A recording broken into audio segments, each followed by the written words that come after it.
साल 2023-24 के लिए पाकिस्तान की जो आईटी एक्सपोर्ट है $3.2 बिलियन पे जा पहुंची है। गुज़श्ता चंद माह के दरमियान जो है बहुत अच्छी डेवलपमेंट सामने आई। तो इसका क्रेडिट आप असल में देंगे किसको? इसमें मैं समझता हूँ कि लोगों का एक ट्रस्ट बहाल हुआ है। ठीक है। Credit special investment facilitation council को दूंगा, खासतौर पे पाशा की बड़ी इसके अंदर एफर्ट्स हैं, हमने इसमें बड़ी जान लगाई है। पाकिस्तान की बाज़ आईटी कंपनीज के नाम पर उनकी आड़ में कोई गैर कानूनी काम भी हो रहा होता है। इससे तो मुल्क का नाम भी बदनाम होता है। तो कोई इसके लिए काम करते हैं कि लोग पाकिस्तान का नाम ना खराब करें। कोड ऑफ कंडक्ट में कोई हमारी आईटी कंपनी या कोई ऐसी ऑर्गेनाइजेशन का हमारे पास एविडेंट सबूत आता है, इमीडिएटली उसको ब्लैक लिस्ट करने के प्रोसेस में डालेंगे through the Pakistan software export board. Pakistan में ही कोई सरमायाकार अगर आईटी इंडस्ट्री के बिजनेस को स्टार्ट करना चाहे तो कोई ऐसा फोरम, कोई ऐसी कंसल्टेशन, कोई ऐसी चीज है और उसका फायदा पाकिस्तान में रहने वाले लोगों को भी होगा और जाहिर है उसका एक्सपोर्ट भी होगा। ये बात आपने बहुत अच्छी की और सेठों को आना होगा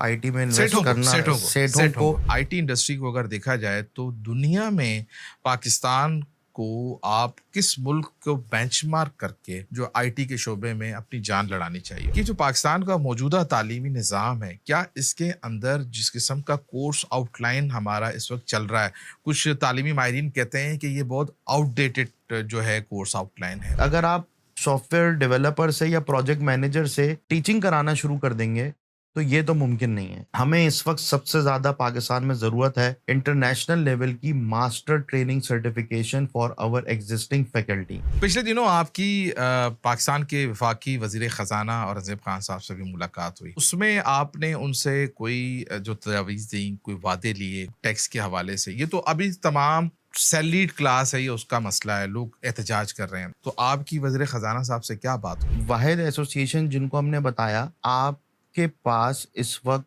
नुकसान हो रहा है टैक्स कलेक्शन में, वो कैसे कि हमारी बहुत सारी आईटी कंपनीज के जो लोग हैं वो छोड़ छोड़ के फ्रीलांसर बन रहे हैं। एक कंपनी अपने किसी एक सैलरी बंदे को टैक्स काट रही है 15 से 35% और दूसरी जगह पे वो फ्रीलांसर बन के 1% कटवा रहा है। यकीन जानिए कि आईटी कंपनी से उनको पेरोल में कितना टैक्स कलेक्ट हो रहा है, उनके पास डेटा नहीं था उस मीटिंग में। मोहताज अंदाजे के मुताबिक पाकिस्तान में कोई 10 लाख के करीब फ्रीलांसर होंगे। तकरीबन $120 मिलियन के करीब जो है कोई ज़र मुबादला उन्होंने कमाया है। पाकिस्तान का जो फ्रीलांसर है उसकी जो वर्किंग कैपेसिटी है इतनी है कि वो एज एन फ्रीलांसर से ट्रांसफॉर्म होकर एक एंटरप्राइज में कन्वर्ट कर सके। मेरे कुछ दोस्तों ने फ्रीलांसिंग शुरू की थी आज से 7-8 साल पहले। आज माशाल्लाह 120-130 लोग उनके पास हैं और पूरी टीम बना चुकी। ये अप्रोच की बात होती है। अच्छा, ये अप्रोच क्या आपने अपने आप को कन्वर्ट करना है। पाकिस्तान में जो लो टेक स्किल्स हैं जैसे कि logo design, graphic design type के स्किल्स हैं, इसको लेकर बहुत सारे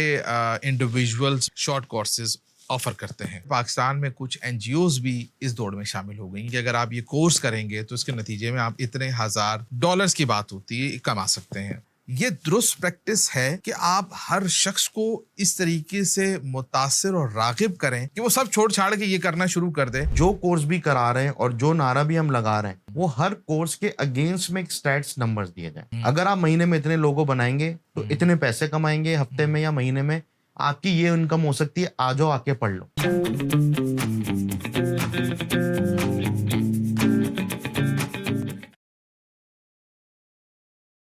बिस्मिल्लाहिर्रहमानिर्रहीम, अस्सलाम वालेकुम। आप देख रहे हैं केएनएन पॉडकास्ट। मैं नवाजिश अली हूँ। हम मुख्तलिफ मौज़ूआत पर अपनी सीरीज़ में मुख्तलिफ शख्सियात को मदऊ करते हैं और मुख्तलिफ मौज़ूआत पर गुफ्तगू करते हैं। लेकिन आज मेरे साथ जो शख्सियत मौजूद है उनका ताल्लुक़ पाकिस्तान की आईटी इंडस्ट्री के हवाले से है। आपने आजकल बहुत दफ़ा बहुत जगहों पर बहुत सारे फोरम्स पे आईटी के हवाले से बहुत सारी गुफ्तगू सुनी होगी।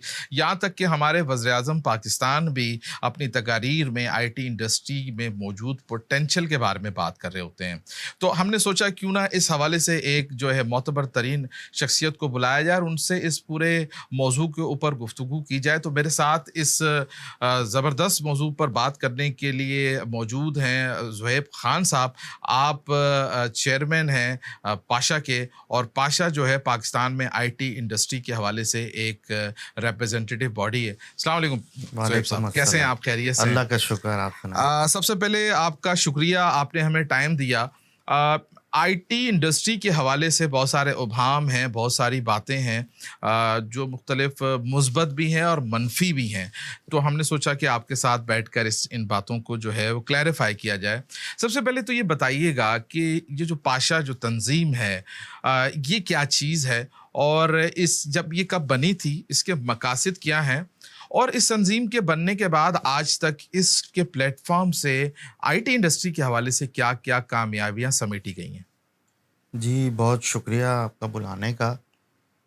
پاشا 1995 میں بنی، اور ظاہر ہے اس کا فوکس آئی ٹی انڈسٹری رہا ہے، اور اس زمانے میں آئی ٹی میں دو چیزیں ہوتی تھیں، ایک ہارڈ ویئر اور ایک سافٹ ویئر۔ اسی ہوں، وجہ سے اس وقت اس کا نام پاشا رکھا گیا، جو کہ پاکستان سافٹ ویئر ہاؤسنگ ہوں، ایسوسیشن ہے، بٹ اب پاکستان آئی ٹی انڈسٹری ایسوسیشن میں کنورٹ کیا ہے۔ ظاہر ہے اس زمانے میں دنیا بھر میں تو بات چیت ہوتی تھی، بٹ پاکستان میں آئی ٹی کا رجحان آہستہ آہستہ چلا۔ چند کمپنیز تھیں آئی ٹی کی۔ میرا ایسوسیشن پاشا کے ساتھ پچھلے 10-12 سال سے ہے، ڈفرینٹ کیپیسٹی میں چیئرمین ابھی 2 سال پہلے ہی الیکٹ ہوا، اور ظاہر ہے ہمارے یہاں 40-50 سالوں سے پاکستان کی industry, government, bureaucracy, political parties کا زیادہ تر فوکس انڈسٹریل مائنڈ سیٹ کے پوائنٹ آف ویو سے رہا ہے، کہ ہم نے ٹیکسٹائل ایکسپورٹ میں اپنا بڑا اچھا کام کیا، کموڈیٹیز میں، فروٹ اینڈ ادر اسٹف میں ایکسپورٹ پہ انڈسٹری میں کام کیا۔ بٹ آئی ٹی کا جو مائنڈ سیٹ ہے وہ بالکل ڈفرینٹ ہے۔ اس میں نہ پورٹ یوز ہوتا ہے، نہ ڈیوٹیز ہوتی ہیں، نہ کچھ امپورٹ ہوتا ہے۔ تو ہم نے پچھلے 2-3 سالوں میں بہت اس میں ایفرٹس کیے ہیں حکومت کو نالج اکانومی کا مائنڈ سیٹ دینے میں، ٹھیک ہے، کیونکہ آپ کو بھی پتہ ہے کہ ایک انڈسٹری لگانے میں بہت ٹائم لگتا ہے، بہت پیسے چاہیے ہوتے ہیں۔ پیسے نہیں ہے تو گورنمنٹ سے لون لے کے مشینری لگائی جاتی ہے، جگہ لی جاتی ہے، سو آن۔ آئی ٹی کی کمپنی بنانے کے اندر آپ کو صرف ایک لیپ ٹاپ، کنیکٹیوٹی اور ایک اچھا دماغ چاہیے ہوتا ہے۔ صحیح ہے، تو اسی نظریے سے کہ ایک I T industry versus other industries, اللہ نہ کرے کوئی انڈسٹری کی کوئی فیکٹری کو کھولنا یا بند کرنا ہے، ٹائم ٹیکنگ پروسیس ہے۔ صحیح، آئی ٹی میں یہ چیزیں نہیں ہوتی، تو اس لیے ہماری پالیسیز، ہمارا انٹرسٹ، ہماری چیزیں، ہوں، جیسے بھی آپ نے رائٹلی سیٹ کہ ڈیجیٹل اکانومی یا نالج اکانومی کی ہم بڑے عرصے سے بات کر رہے ہیں، اس میں ایز آف ڈوئنگ بزنس اور کاسٹ آف ڈوئنگ بزنس پہ ہم بہت کام کر رہے ہیں۔ ہوں، اور جب میں چیئرمین بنا اس وقت بھی پاشا اور انڈسٹری بہت سارے موضوع پہ بات چیت کرتی تھی، اور ہوں، کرتی رہی ہے۔ کچھ پالیسیز ہماری مان لی جاتی تھیں، کچھ مان کے آگے کنٹینیو نہیں رہی جاتی تھیں۔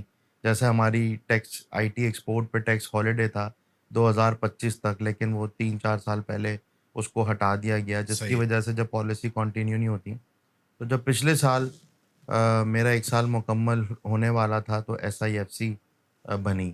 اس سے ہماری آئی ٹی انڈسٹری کو بڑا فائدہ ہوا، کیونکہ آئی ٹی میں ان کے 4 ورٹیکلس تھے، اسپیشل انویسٹمنٹ فیسیلیٹیشن کونسل کی، جس میں ایگری، مائننگ، انرجی اور آئی ٹی۔ صحیح ہے، تو آئی ٹی کے ورٹیکل سے سب سے بڑا فائدہ جو آئی ٹی سیکٹر کو ہوا وہ یہ ہوا کہ کنٹینیوٹی آف پالیسی اور امپلیمنٹیشن آف پالیسی کی ایک ورٹیکل آئی ٹی کا ایک اسٹیک ہولڈر ایک ادارے کے پاس آ گیا۔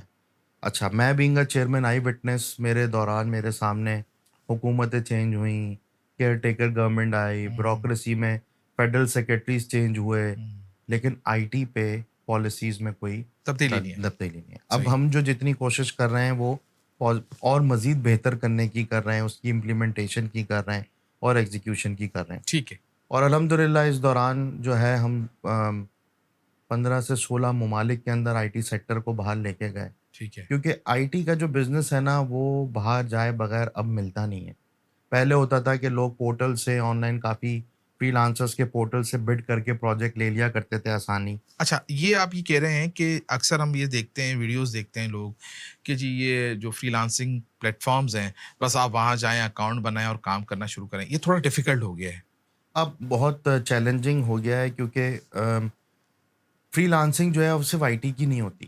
ٹھیک ہے، فری لانسنگ میں چارٹرڈ اکاؤنٹنٹ بھی ہیں، صحیح ہے، ڈیٹا انٹری آپریٹرز بھی ہیں۔ صحیح ہے، تو جو لو لیول فری لانسنگ ہے، گرافک ڈیزائننگ کہہ لیں، ہوں، یا ڈیٹا انٹری کہہ لیں، یا ڈیٹا مائننگ کہہ لیں، وہ تو آپ وہاں پہ کم ریٹ کے بنسبت لے لیتے ہیں. صحیح. لیکن اچھے سائز کے پروجیکٹ جو ہیں جن کا وہاں پہ ایکسپیرینس ہے یا پروفائل اسٹرانگ بنی ہوئی ہے انہیں کو ہی مل پاتے ہیں. تو ٹھیک ہے. اسی لیے پاشا بہت انکریج کرتی ہے فری لانسرز کو کہ وہ اپنے آپ کو کنورٹ کریں آئی ٹی کمپنیز میں. ٹھیک ہے.